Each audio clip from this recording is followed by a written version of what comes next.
On the morning of October 1st, the Israel Defense Forces, IDF, announced the launch of limited targeted strikes against Hezbollah's armed group in villages in southern Lebanon, near the Israeli border. These attacks, supported by Israeli artillery and air forces, are part of a coordinated operation to facilitate ground forces actions. While the exact duration of the campaign has not been disclosed, Israel affirmed that its military has been trained and prepared for several months. The operation was launched immediately after Israeli leaders approved the combat plan on the night of September 30th, marking a new phase in the ongoing conflict between Israel and Hezbollah. Hezbollah, in response, claimed it was targeting IDF mobile units across the border, but provided no further details. Rocket alarms echoed through the town of Misgav and other areas along Israel's northern border.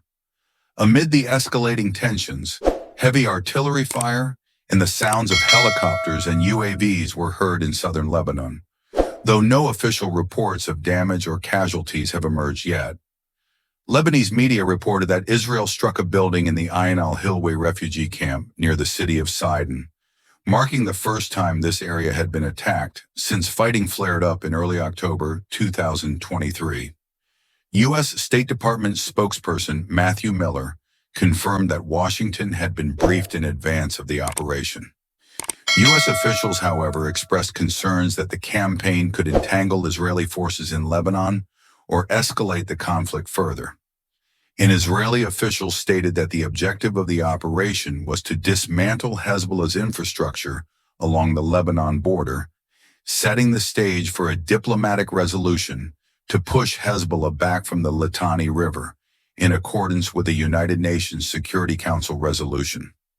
Meanwhile, world leaders have continuously called for de-escalation between Israel and Hezbollah.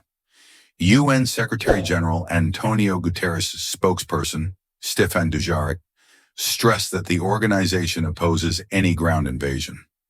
U.S. President Joe Biden also voiced his disapproval of an Israeli ground campaign in Lebanon, urging both sides to cease fire immediately. Since October 2023, Hezbollah has intensified attacks on northern Israel to show its support for Hamas in Gaza, prompting strong retaliatory strikes from Israel.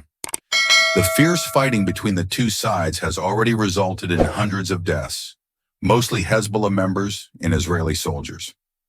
Israel has escalated its airstrikes against Hezbollah positions in Lebanon, eliminating several senior commanders of the group, including Hezbollah's supreme leader, Hassan Nasrallah. An Israeli security official emphasized that this operation is aimed at weakening Hezbollah's military capabilities and ensuring the safety of northern Israeli citizens, who had to evacuate following Hezbollah's attacks. Amidst this, the Iranian president warned that Israel would face severe consequences if it continued its assault. However, analysts suggest that while Israel's air campaign has achieved significant milestones, it is still too early to declare Hezbollah completely defeated.